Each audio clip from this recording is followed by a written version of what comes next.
منذ بزوغ الشمس إلى غروبها، بينما صانع أحذية البابوش يبدو عبوسا قمطريرا ولا يسمع له صوت.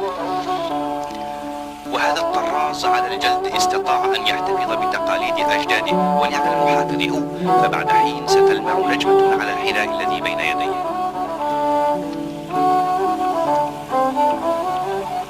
وهذا الصانع البارع في صنع المظلات ذات الأشكال المتناسقة الذي يبدي مهارة في نسجها من أوراق التوم الرقيقة الملونة، فكم لهذا المظل من أيادي بيضاء على ساتين أريافنا.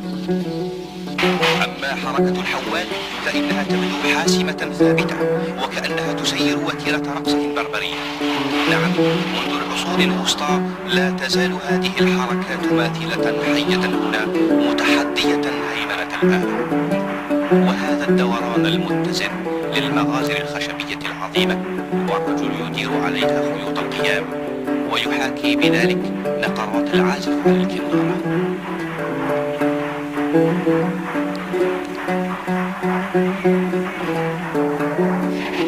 بين أن الطرقات الحادة تتعالى باستمرار دون أن تلين لها قناة، طور على اليمين، طور على اليسار، على اليمين، على اليسار، وفي كل ضربة ينطلق المكوك في حركة ذهاب وإياب بين طرفي المنسج.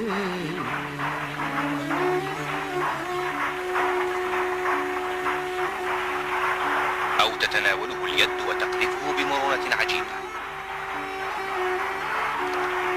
لأن الآلة الميكانيكية وحدها لا تفي بجميع اللوازم، فتأليف هذه الرسوم جميعها وتحقيق هذا الوشك البديع على المخدات والسطور ذات الألوان الفنية يدعو إلى تدخل الإنسان، ذلك أنها في حاجة إلى خبرة يده الماهرة المستوعبة لجميع الدقائق.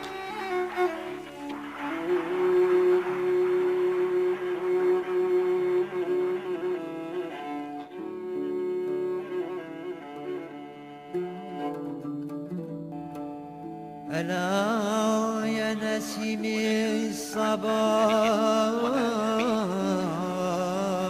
وهذه زرابيط الإمساك، زرابي حيكت كلها من صوف رفيع، أنامل دقيقة خفيفة تنتقل مسرعة بين الخيوط كأنها الأنامل المنتقلة على أوتار القانون مؤذنة بلحن الفجر.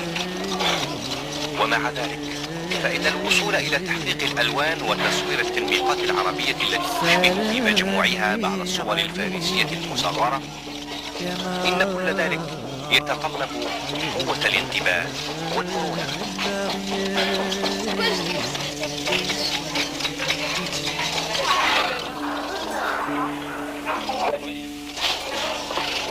نهاية العمل. المقص يعدو ويبحث، يشكل ويصور،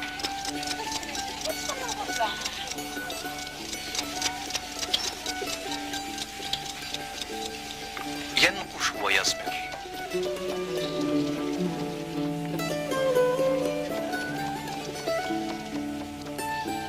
هذه الزرابي على اختلاف أشكالها وصورها من بربرية